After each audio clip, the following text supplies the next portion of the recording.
What's going on, guys? It's Mike at the Humaninc podcast here with George, and we have a special guest this weekend. Not going to tell you who it is quite yet because you're in for a treat. What's going on, George? Not much, man. I'm here starting a new week, ready to rumble. Ready to rumble, man. Yeah, last week was a pretty productive week. Professionally, we had to clean up a lot of things that were in our backlog. I know that was stressful. We were both running around like crazy, but we got it done. We got it done. Yeah. You do anything fun this weekend? Dude, no. With my family. My sister's moving to Pensacola, hot market over there.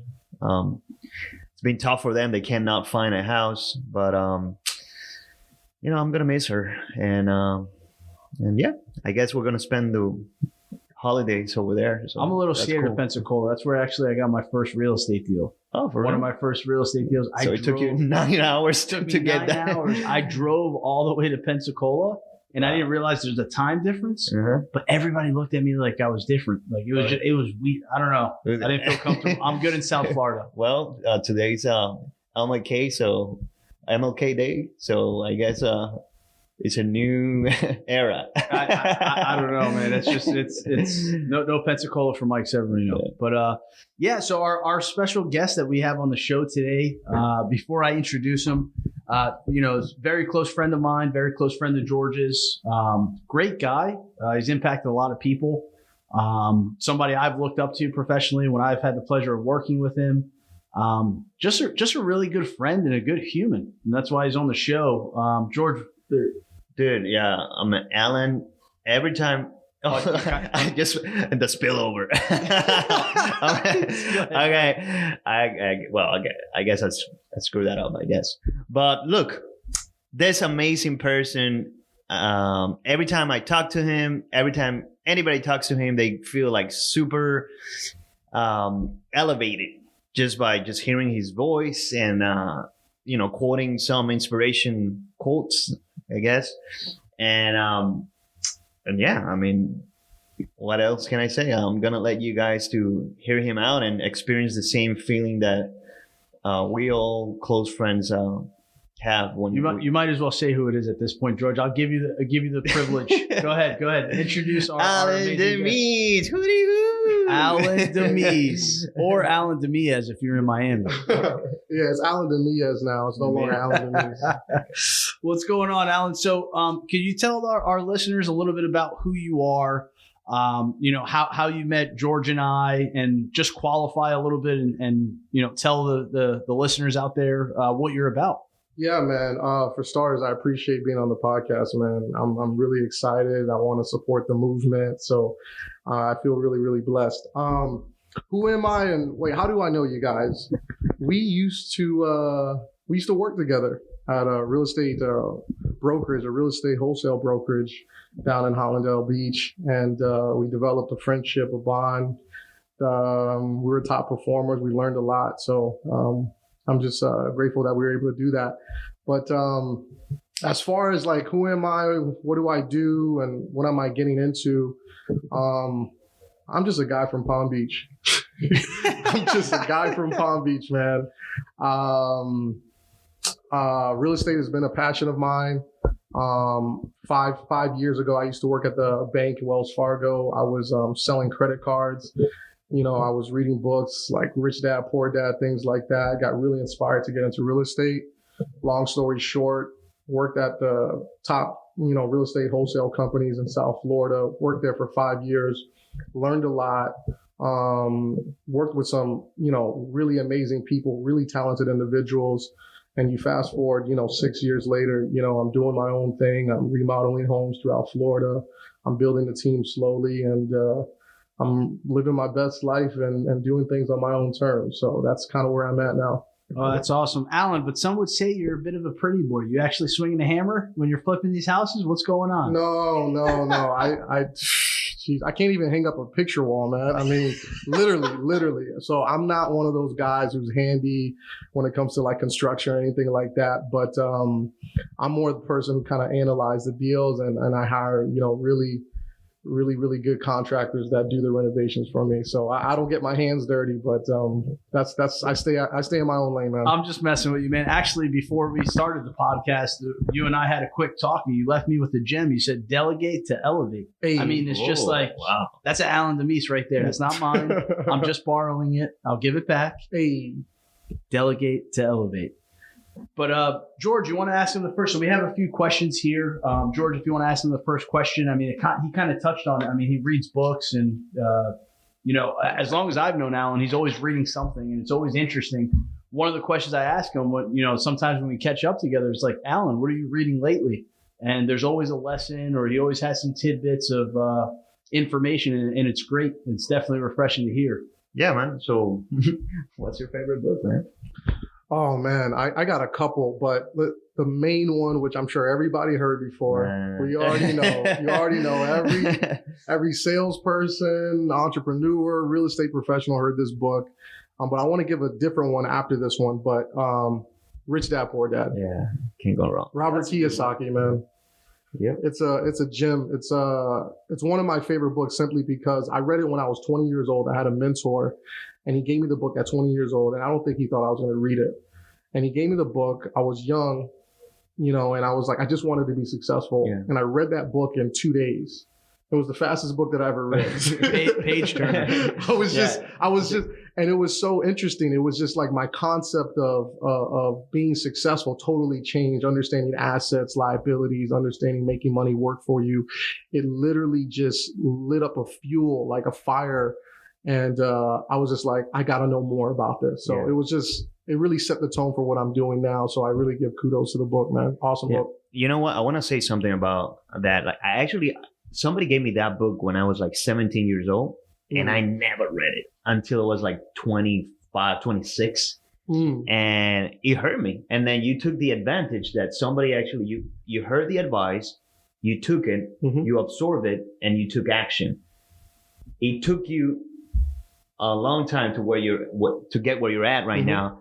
But let me tell you something, guys. Like, success obviously doesn't happen overnight. There's like a saying, if you go back and analyze like all these successful millionaires, et cetera, they call it the 10 dark years. 10 dark years. Like, if you analyze every successful person, there's like 10 years of like, you don't know who the heck is this person. Like, or probably they haven't accomplished much. But then ages. Boom, something happens, but it didn't happen overnight. It happened during those times that their mind was transforming. They were connecting, networking with people, growing themselves, growing their net worth. And I just want to encourage you. If somebody gives you a book and tells you, dude, like, have your mind open, just read it. I mean, that doesn't hurt. It's just gonna absorb information. You can either discard or absorb it or take it, but just start with that. That's actually really good advice, George. Yeah. I mean, imagine where you would have been if you'd have read the book, but I mean, you can't live in hindsight. But once you read it, I mean, it's definitely an impactful book. I don't know. I mean, what other questions? What's the other book that was mentioned?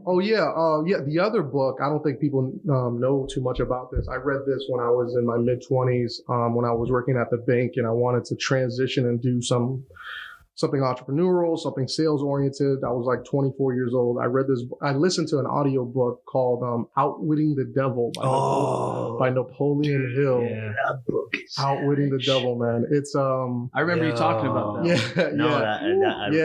I heard it on like an audiobook too, and it gives you chills. Yeah, bro. So you actually gave it as gifts to people. I mean, that's how much Alan likes this book. I was passing it around like I was getting a commission for it, man. But no, Outwitting the Devil, awesome book by Napoleon Hill. And just conceptually, it was just a different type of book. It was literally, if I'm not mistaken, Napoleon Hill was interviewing the devil. And he was talking about things that the book was written a long time ago, but he was talking about things that were currently happening in the world today, talking about the educational system, talking about money, talking about, even institutions, churches, and how the devil seeps into people's marriages. And one of the things that stuck to stuck to my mind was he talked about something about establishing like a partnership. Like what makes it difficult for the devil to seep into someone's life is someone who has a very strong alliance with someone. Mm-hmm. The devil has a hard time breaking. So I essentially look at that as like a mastermind or a strong marriage. The devil's afraid of people who have independent thoughts. It's not easily swayed. Come on. So yeah, man. So outwitting the devil. And it's awesome because if you listen to the actual audiobook, you get to hear the devil speak. Yeah. He's like all creepy too. Yeah. Hello. And he has like this devilish type voice. And it's like, yo, this is crazy, man. It's just an awesome book. Yeah. And the thing is, this book is not religious. Though, I mean, if you are religious and believe in God, that's going to hit you hard. I mean, it touches basic principles. And if you really believe in God and then you see that other part and you really put thought into it, like God is empowering, God is righteous, God doesn't give you a spirit of fear. And that's one of the main things that on that book, I hear it a lot. It's like, it's about the fear. People, like maybe you don't have a good connection with your wife. Why? Because you're afraid to expose yourself, like on a relationship level. And if you don't expose yourself, you're just two people growing separately. You know, that's one thing. Or maybe you go to a mastermind and you're also not like, you're afraid to, people look at you down because maybe you don't have the same expertise as the other people. Yeah. And because of that, you're not out there putting yourself out and taking risk into whatever people's opinion. But I mean, yeah, we can talk. We can have a whole podcast talking about that book. But I'm glad that not even just that book. I'm glad George touched on the whole fear thing. Because I think, Alan, I'm sure you would agree with this. I can't speak for you, but one thing I've learned in my journey, I mean, there's two major forces, positive, negative, good, evil, or faith or fear. And to be an entrepreneur, you got to have faith that things are going to work out, right? When you bet on yourself, you have to have faith that it's going to work out. Or you could be fearful and you still would have been selling credit cards. I'm not knocking it. I wish I was like washing cars. I wasn't selling credit cards, but that was part of your journey, and you wanted more for yourself. Not that that's bad, but you wanted more, and it's so empowering. You know what? Actually, I kind of like come from the same background. I used to work for a bank, and the peculiar thing of working with a bank is that it's kind of like glamorous. You dress up, you're like, I'm in a bank, and you're like part of that world. But in essence, what was that thing that like shift your mind? It's like, oh my God, I'm like living in a facade. I'm not actually. Wow. You understand what I'm trying to say? Yeah, no, that's a really, really good question. Oh my gosh. There's a couple of things. For one was, like I said, like you said, I was working, there was this facade, right? So I was in a bank. And I was wearing this tight ass suit, right, from J.C. Penney's that I put on a college credit card. H&M. I just paid it off, by the way. No, but I'm wearing this tight suit. I'm wearing these cufflinks, and I'm thinking I'm important, right? I got a bachelor's in finance, so I'm thinking I'm working in my field, and I'm thinking, oh, you know what? The best way to make money is to go work with the money, right? Go work at the bank that has the money. I just got to touch it. Yeah, right. So I thought since I was closer to the money, I would have the money. But so what was the turning point that made me realize, this is not where I want to be long term? It was a couple of things. One, I didn't like the idea that I was in an environment where everybody was saying, thank God it's Friday. And I was reading a book by Joel Osteen at the time that says every day is Friday. Ooh. And I realized successful people aren't just looking for one day out of the week to be grateful. They're grateful Monday, Tuesday, Wednesday, throughout the entire week. Come on, Alan. So that was something that I didn't like. Another thing that I realized was I was the average of the people that I was spending the most time with. Mm-hmm. I was at the time, I was making, the median income in the world at the time, I think it was between 40 to 50 or whatever. And nothing wrong with that. I just realized, hey, we're having $40,000 to $50,000 conversations.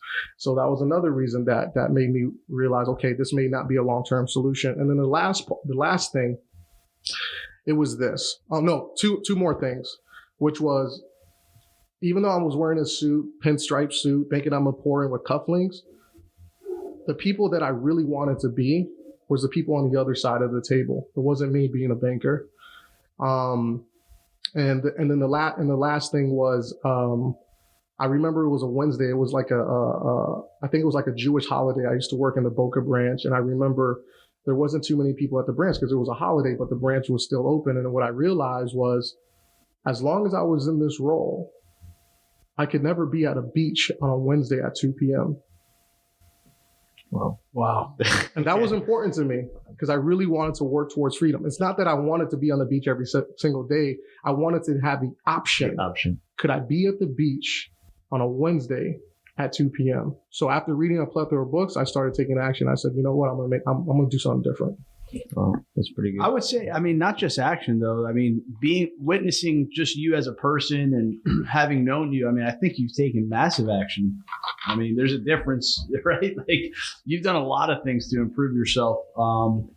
I guess, well, you know, what's your favorite quote about your life, or what's been your motto, I guess, along the way that's kind of driving you? Yeah. Well, my favorite quote,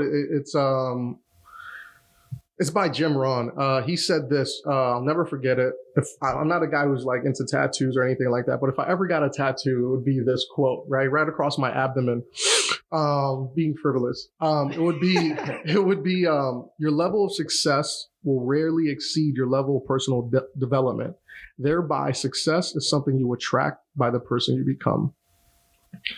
And really what that quote essentially means is like, my success, whatever that is, it will never be greater than my personal development. Mm. So success essentially starts from within, and it's about becoming. So ever since I heard that quote in my mid-20s, I was like, who do I want to become? What do I have to learn? I have to reverse engineer who I'm trying to be. Yeah. This is where I want to be in 5 years. What skill sets do I have to acquire to get to that point? So that's my favorite quote. You know what? This is like the hardcore of Humaninc. Yeah. And it's like, just rewire whatever you need to rewire to get towards your goal. No, and I love that quote, man. I mean, for you, you're like 6 foot. I don't know. I mean, you're taller than me. I mean, if you did put it on your abdomen, it would fit. For me, it would like go up to my neck if I put that. That's a lot of words. But I mean, so you were kind of like, you noticed a facade in banking, and you could have went into almost any other industry, right? So why'd you choose real estate, or you know, what kind of made you choose that career path? Yeah, honestly, it stemmed from that book, Robert Kiyosaki. Like it was so funny because in the book Robert Kiyosaki, a lot of the stuff that he talked about was real estate, and I noticed there was a concept in the book that I didn't understand. I literally had to ask my brother about this. It was talking about getting a house under contract, but before you close on it, you could sell it before you close on it. Mm-hmm. And I was just like, this concept is interesting. And I brought it up to my brother who is in construction. I said, hey, I read this book and it said this guy got a house under contract and he made 50 grand, but he didn't own the house. And he's like, and then my brother said this, who's not in like residential real estate. He was in construction for like commercial buildings. He says, Alan, that's called wholesale real estate. I was like, what? Boom. And from that day on, I started researching wholesale real estate, going on Google, and I ended up at a seminar and freaking Pompano Beach, dude, like a 3-day seminar, man. What? So, you know, it's like I didn't know. I went through the whole thing. Yeah, we probably have a similar journey. But so what made me get into real estate essentially was just piggybacking off of the book. You know, they say some of the most, you know, successful people or millionaires or whatever, I think 7 out of 10 millionaires, I think it's originated from real estate. So I just wanted to be successful. I was just like, everybody either owns a house or rents or is renting. So, and let me ask you, like, you just said something like, at that time you said, I just wanted to be successful. What about now? You know, years have passed by. What is it that you want now? That's a great question. It's funny because it's like my entire life or my entire 20s, I wanted to work to this, just to get to this point, to do what I want when I want. And I think now, I think I just like being a leader and seeing other people develop and helping people build their own dreams and seeing how I could add value to them, being in partnership with supporting their goals and seeing any way where I could add value so I could see them realize their potential. So I think what drives me now, yeah, I have my own company, I'm doing my own thing, but what drives me now is seeing other people realize their potential. So that's I don't know, it gives me fulfillment. That's good. Yeah.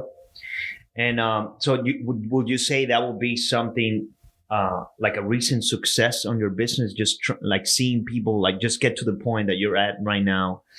What I'm trying to ask is like, what will be like the most recent success in your business? And, you know, let's not go like towards money. Let's say what is something that recently just happened that you make you feel like so empowered? So I got one. So when I started my company, I started it 2020 in the middle of the pandemic. Didn't know how I was going to make a dollar. And I remember I hired a coach to kind of help me figure out this company, this business. And I started cold calling. And I realized after 2 weeks, I hate it. And I hate it, man. I really do. I could do it, but I hate it. It's a grind. Anyways, long story short, I started figuring out the cold calling, started figuring out how to create traction and leads. And I started getting leads. And I remember this particular customer called me I was following up for months. She called me. She's like, hey, I want to sell my house, da, da, da, da, da.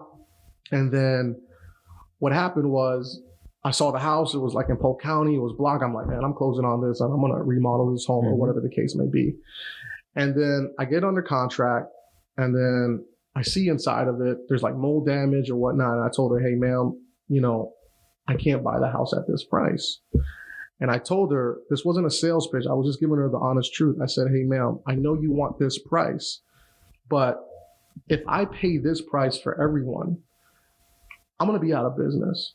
I said there has to be just enough margin so the company has enough to continue to serve people who really need our help. So with that being said, I can't be at this price, but I could be at this price, which is a lot lower. But if you could do it at this price, I'm going to give you a closing. And I just told her the truth. I wasn't being salesy or anything like that. And this is what she said. And this is the part that I felt like I was making a difference. She goes, you know what? 2 other people backed out of this house and no one's ever mentioned the way you brought it up, like that you need to make a margin so you can continue to keep doing this. And then she said this, which was really touching. She goes, you know what? She goes, I'm a cancer patient and I don't want to leave the medical bills to my kids. And at that moment, I'm just talking to a human being to human being. I'm like, you know what? It was a touching moment because I was like, that sounded something honorable that my mom would say. She doesn't have cancer, but it sounded something honorable. Like, even after her passing, she doesn't want to be a burden to her kids. And when I was under contract, it was no longer about just making the money. I was like, I need to give this lady a closing. So I reached out to my network to see if we could, find, people who might be interested. So long story short, we closed on the house. And she was extremely grateful. And at that very moment, I'm a small man. I'm a one-man show, small company, just starting out, figuring things out. At that moment, I was like, wow, my little company is making a difference. And I was just like, how many other people can I make a difference? So that was a success that transpired last year. And it was just really fulfilling. And I'm just grateful that my company could do that. I think I just want to add, man, because I've known you for a while too. And it's like, you're more of a consultant. You're not a salesperson. And I think that's one thing I've tried to emulate in my career as well, right? Like the huge secret is having the courage to be honest with people, like the way you just depicted that, but actually knowing what you're talking about. You're not like, oh, I just, I need to make this. It's like factual information and having the courage to communicate that. But, in part by you doing that and getting vulnerable with her, she got vulnerable with you. And you were able to understand why she was even doing this in the first place, which was amazing. But I love the fact that, you're such a good person that you see your mom in her. And I feel like, the top performers are the people that do business the right way. They keep in mind that the people they're talking to, like, is their mother, is their brother, is their sister. And they treat them almost like family. And that's one thing I've always admired about you. I just wanted to say that because it's not an easy quality to have. You can you can get off the beaten path in this industry really quick. And, we know people who have. Yeah. I mean, it's it's amazing. You just touch on a topic that I don't think like a lot of people touch on, and I think that's one of the best things that typically you don't see it until you leave it. And it's that like you're doing a service to society, catering to those distressed people, going through a tough time that they actually do need to sell their home. Yeah. And people tend to focus, like you see these people on YouTube or whatever, just showing the cash and all that stuff. I did this on the investment side, but in reality, you are doing a service. You are helping other people, and along the way, you are like creating jobs for other people. You're mentoring other people. Because you attract people. You start attracting people. People want to get into the business. You start mentoring other people as well, and then you start also creating more work for your team, growing your team, growing your business, and I don't know. It's like a circle of life, I guess. Right. No, it's definitely impactful, man. It's like the YouTube guys in a rented car. Like, oh, you want to make X amount? And it's not even about the money. Like the guys who've been in the industry for a while, like enjoy helping other people. And all the guys that I know that are really successful, one who happens to be sitting here, not to put his business out there, they can afford those cars, but they don't get them, right? They just, I got something paid for cash. It's not about pride. It's not about ego. And it's just amazing. And you learn a lot by interacting with people like that, especially to like Alain Damisse's stature. I mean, just a great guy. Yeah, man. It was a fulfilling moment, man. And at that point, I was just like, man, this really touched me. It's just, there's something different about, I'm a small business and, starting out, just, trucking along, and then to see a small company feel like it's making a big difference. I was just like, that was the real currency.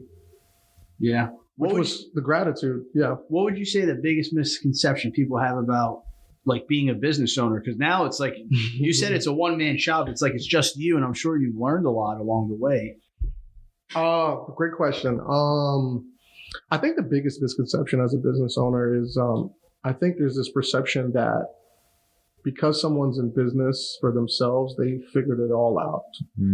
And little do people know that someone who's in business, who's starting out, building, trying to do the marketing and trying to, manage contractors, little do people know is the person who has a 9-to-5 stable job, a consistent paycheck every 2 weeks, they're actually more stable than the person who's in business for himself starting out.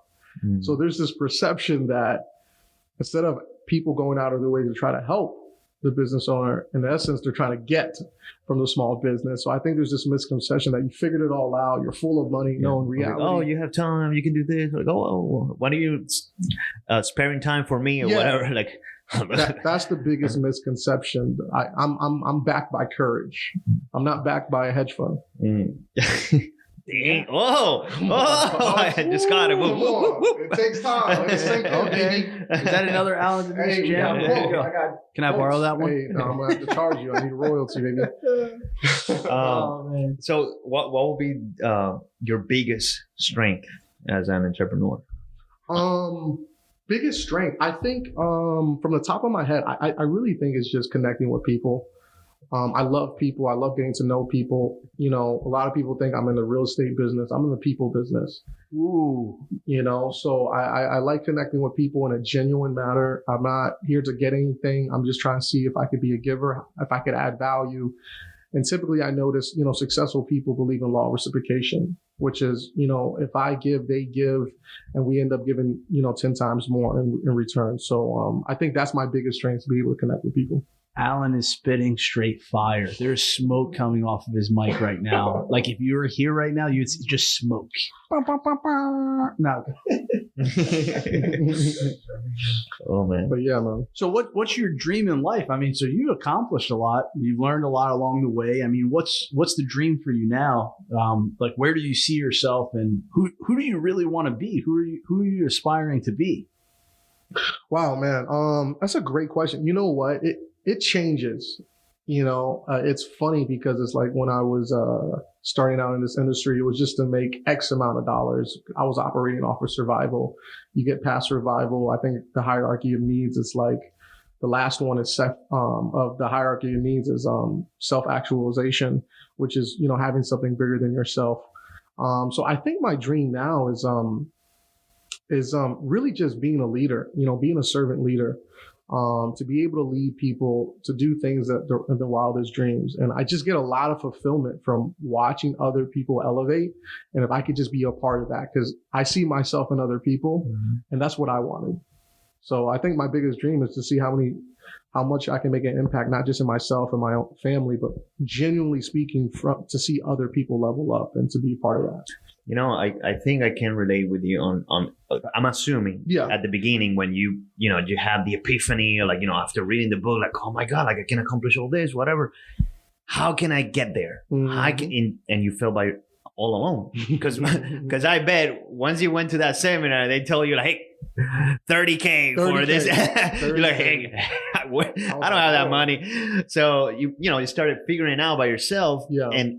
And it was a tough road because you didn't know who to reach out. Like, how am I going to discover this? And you started figuring things by yourself little by little. And I'm assuming because you went through that journey, now you're in a position right now that you feel like, you know what? I don't want some other people to go through that whole thing. I'm here. I'm available. And I just want to give back. And I think that's something I know Michael has it inside of him. And other guys that I know in the industry as well that went through that. And I'm still figuring things out, right? I didn't figure it out. I'm in my second year in business for myself full time, real estate community developer who's buying homes and throughout Florida. And I still need help. I still need support. But I think with me, even as I'm helping myself and my company, I realize I can still help other people along the way. I'm not waiting until I quote unquote figured it out and then I want to give back. I want to help people along the way. Wherever I'm at in my development, I'm going to give all that I can give up until I can. No, that's amazing, man. It's I think being like empathic and being empathetic, not sympathetic, right? Because you can't control other people's situations, but understanding where they're coming from is huge in this business, and being able to relate. This kind of goes back to what you said. You're in the people business. I think that's amazing. But talk to us a little bit about, all right, so we know a little bit about some of your successes. I mean, what's your biggest failure and what did you learn from it? Oof. I got so many. Where do I start? Okay, I got one from the top of my head. I remember this. This is actually before I was in real estate. I remember in my early 20s, I had just graduated out of college, which I felt like I graduated from entitlement university because I thought because I had a bachelor's in finance, I was entitled to a six-figure, income. And so one of the biggest failures was I went to go work at a financial service company, trying to sell life insurance. I'm like 22 years old, trying to sell life insurance to people 72 years old. No way to relate. And I remember working there for literally 7 months.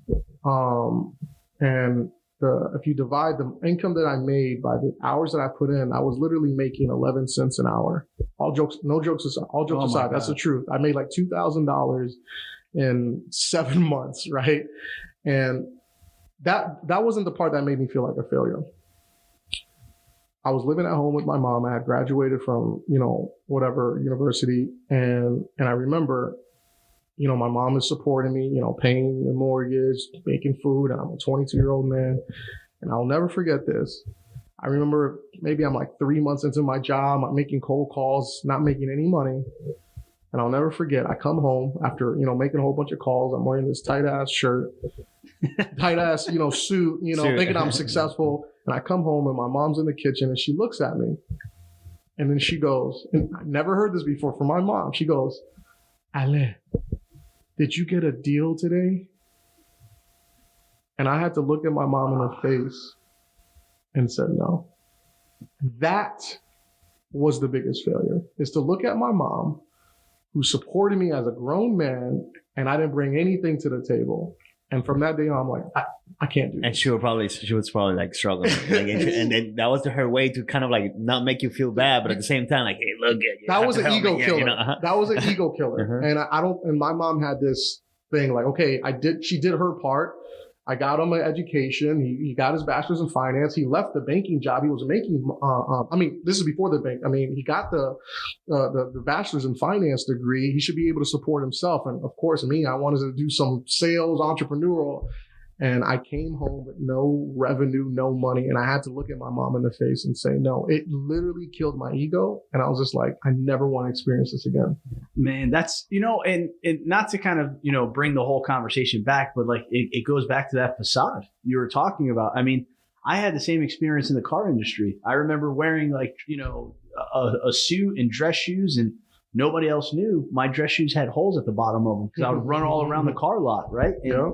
I'm sweating profusely to go test drive cars, and I got tired. Like there would be guys with paint all over them that owned like, landscaping companies or that had money, like business owners. They worked for themselves. Those guys could go to the beach, like Alan said, at 2:00, right? And enjoy themselves. I was working 7 days a week, bell to bell, 9 a.m. to like 9 p.m. at night, every single day if I wanted to try to make six figures. And they used to have a term, like the saying in the car business, you have to fake it till you make it. Fake it till you make it. Like look the part. So I would spend, and everybody that was around me had a paycheck to paycheck mentality. Yeah. Right. So the more money I made, the more money I spent. So I'm like, oh, I make more money. Let me go buy like the nicest suit I can get, right? Or like you said, you're buying suits on credit cards to look the part. And I think, the people that we know that are in our personal circle, they're not concerned with looking the part. Like, I don't care. Like, I know Alan, I've seen, some of his journey, with starting his own business. Like, it's more than just owning a website and having a few cards. Like, the guy's out there doing the work. And I think that's the biggest thing that's polarizing to me in life is when you hear people talk the talk and they're not walking the walk. And it's like, come on, man. Like for me, it's like, I try to have compassion because everybody's at a different level. Something I'm working on, but to be honest, it's a nuisance. I don't know how you guys feel about it. Oh man. Yeah. I can relate. Yeah. we all been there. Want to look successful rather than being successful. And that was just something that I learned. I had a lot. What I realized graduating, at 22, that's how I actually got into personal development, right? That's why I said I graduated from Entitlement University, because the way the education, at least the education that I got, the way it was sold to me was because I had a bachelor's degree that I was already entitled to success. I was entitled to living my best life, my dreams. And what I realized was I didn't have any applicable skill set that translated to real revenue to any, firm. And that's when I started listening to the audiobooks and when I was 22, turning 23. And then for 2 years, I listened to audiobooks like motivational psychology, marketing. And in 2 years, I read and listened to 100 audiobooks. So by the time I was 25, I realized now I felt like I graduated. I felt like now I know what I want to do. Now I know where my holes are. Now I know how I could add value. And then the skill set, believe it or not, was cold calling, which was how to generate interest, how to generate revenue, something like that. That was a skill set. But yeah.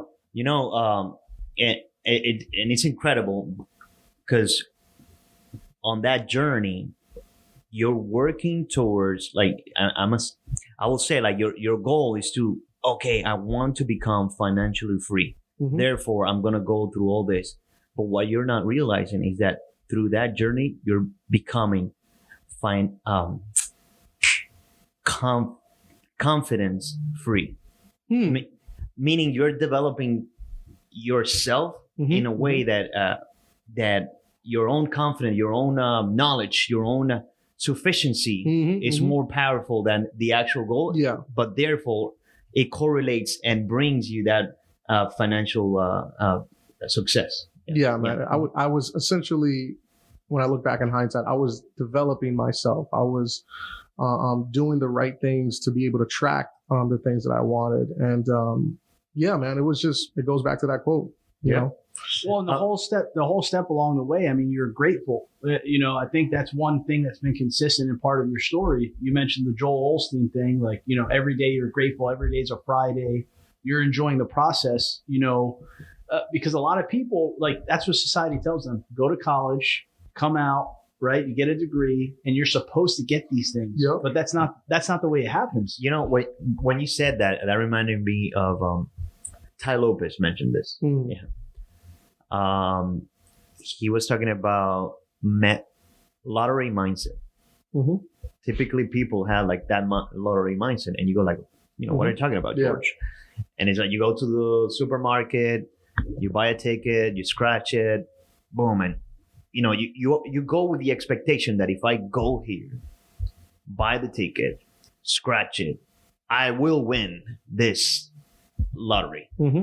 But then you go like, boom, you didn't win it. And you go like, and you go to that like depression, whatever. And then until next week that you have to play again. Oh, let me play again. Mm-hmm. So people typically go in life with that expectation. Like, go to school. Like, I have to make this action. I'll win the lottery. Boom.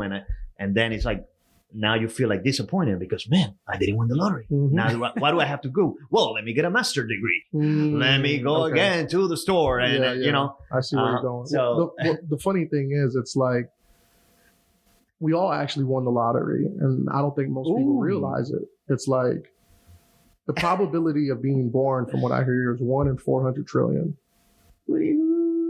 That's crazy. So you actually have a higher probability of winning the lottery twice than to actually be born.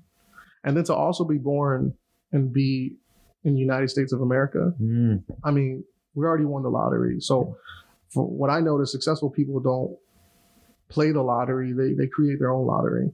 And they do something with it. So and I think that's one thing in investing you probably learned. I mean, that's one thing I've learned is I notice all the investors, because I've always aspired to be an investor, and then you become an investor, right? And one thing I've learned is they always mitigate their risk. There's always, always, always risks. There's always going to be a risk. And they try to, like, it's like playing chess, right? They're trying to look, 6 moves, 7 moves ahead. Okay, if this happens, what am I going to do? What's my plan of action? What's my plan A, B, and C? And I think, for most people, it's like you always have a backup plan.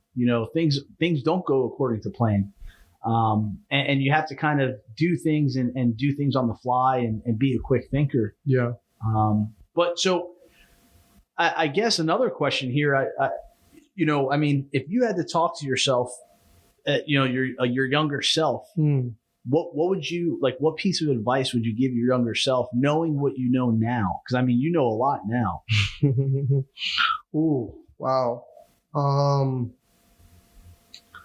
What would I tell my younger self? I'll say that no one's better than you, and I'll say I just if I wanted to be successful, if I just master the ability to learn, to be able to humble myself, learn from others, be patient, and then master the ability to learn that no one's better than you. You just have yet to master the critical skill set that it would take for what you need to get to where you're going. So I think that for me, if I could tell my younger self, it was just like, no one's better than you, Alan. Master the ability to learn the critical skill set, and you could have everything you want. Wow. And Alan, what can you tell us about like your morning routines? Have they changed ever since you changed? No, they definitely changed. It's still evolving, so as of right now, I implemented, I kind of alter my morning routine because I used to work out in the morning, but I actually prefer to work out at night. So with my morning routine, I have like 5-6 things that I like to do. I don't always get a chance to do them, 7 days a week, but it might be like 4 or 5 days out of the week. And I'm trying to get better to do it every day. But major morning routine, now I wake up in the morning, maybe 6 a.m. or whatnot. And Mike knows this. You'll get random texts from me in the morning. I'll actually read 10 pages of an inspirational book or something motivational. So I want to feed my mind something positive. So I'll start with reading 10 pages of a good book. After that, I will read my business goals. I'll read what I want to do for my company. What am I trying to do? Where am I trying to go? And then on top of that, I'll also read my personal goals, right? I'm not a machine, which is, learn Spanish. Hablo un poco de español, entiendo un poco de español. Learn Spanish. I look at my personal goals, recreation goals, like, okay, the traveling, learning another language. So I'll look at my personal, I'll look at my business goals. Then after that, I will do my affirmations. I will write down the things that I want in my life as if I already accomplished it. So I'm healthy, I'm free, I'm this, I'm whatever, I'm financially free. I do my affirmations of what I want out of the world. And then the next thing that I'll do after that would be, I do this 5-minute meditation that I listen on YouTube. I just listen to it. It's a 5-minute guided meditation. And I do that to just clear my mind. And then the last thing that I do is, I pray. Mm-hmm. I pray and I state my gratitude to the universe. Thank you for giving me the opportunity. Thank you for giving me health and my family. I pray for, just a couple minutes just to show my gratitude to the universe. And then I go start my day, man. Oh, I like that. I'm gonna ask you one last question, and then I know George has his segment where he asks the 7 whys. So we'll do that. But so Alan, like quick speed round question. You're in an elevator. You're going, past somebody that you're trying to network with, and if you had like 5 minutes to tell them, like, who you are, what you do, and who you want to be, what would you say? Wow.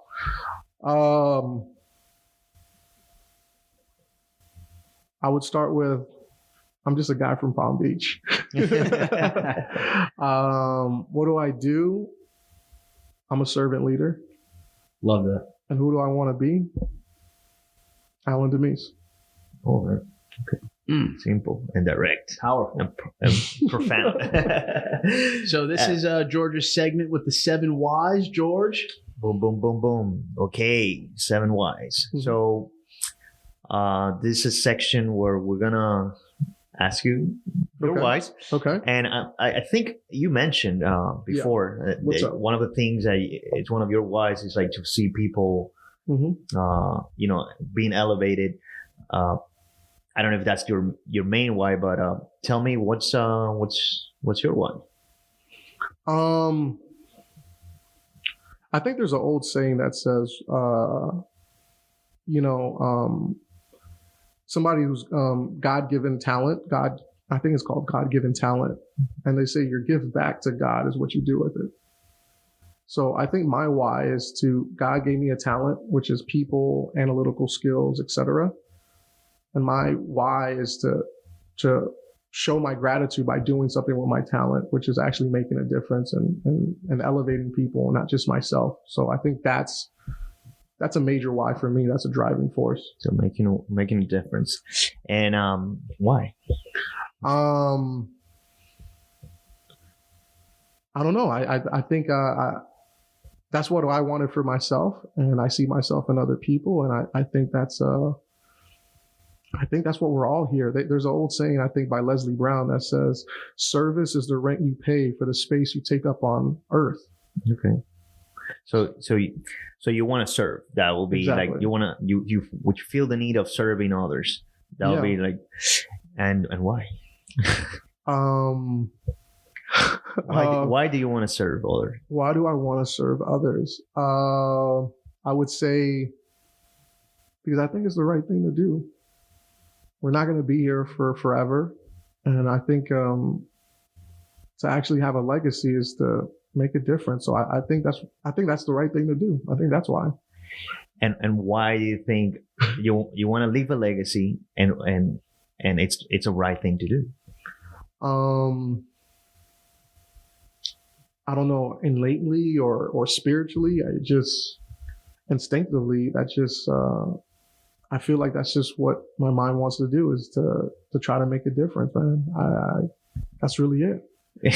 I don't know, man. I don't go too deep in these whys, but this is good. This is good. I've never done this before. Yeah. So, okay, you came back to the difference. So, and why do you think spiritually you have that need of making that difference and serve? And yeah, I mean, I think most, for me, I think operating off of survival, I didn't have that mindset, you know, just trying to get by, trying to pay my bills, make money or whatever. And I think after I got past survival, just the basic necessities, I realized the next thing is other people. So I think the last part of Maslow's hierarchy of needs, the last one is self-actualization, is doing something bigger than yourself. And, you know, I know most people are chasing money, but I'm chasing that fulfillment, which is doing something bigger than myself. So I think that's why. I don't even know if I answered it right. I'm going on a tangent, but yeah. And why do you want to do something bigger than yourself? I think, you know, one day, you know, I like to believe I'll have a family one day. And I think, you know, when I'm not in this world one day, that when I have a family, my kids could look back, and if they had any doubt, they could just look at my journey. I want to write a book one day about my journey. And then if my kids ever have any doubt, they just have to read about their father. Well, that's it. That's your why. That's my why. Good, man. Good. Boom. That's great. I mean, it definitely, you know, when George asked that, I mean, it catches you off guard. It's like, oh, he's going deep here. Yeah. But, Alan, I mean, do you have a closing statement of what you would want to say to the listeners out there before we sign off? Yeah, man. I'll say this is, if anybody who's listening that has, you know, the desire to go live their true life, their dream, if they have any doubt or any, they just don't see a way and they think it's too risky to actually go bet on themselves. Remember this quote, very simple quote. The biggest risk of all is simply not taking one. Boom. That's it. Love that. It's Mike and George at the Humaninc podcast. We'll see you guys next week. Yeah. Humaninc.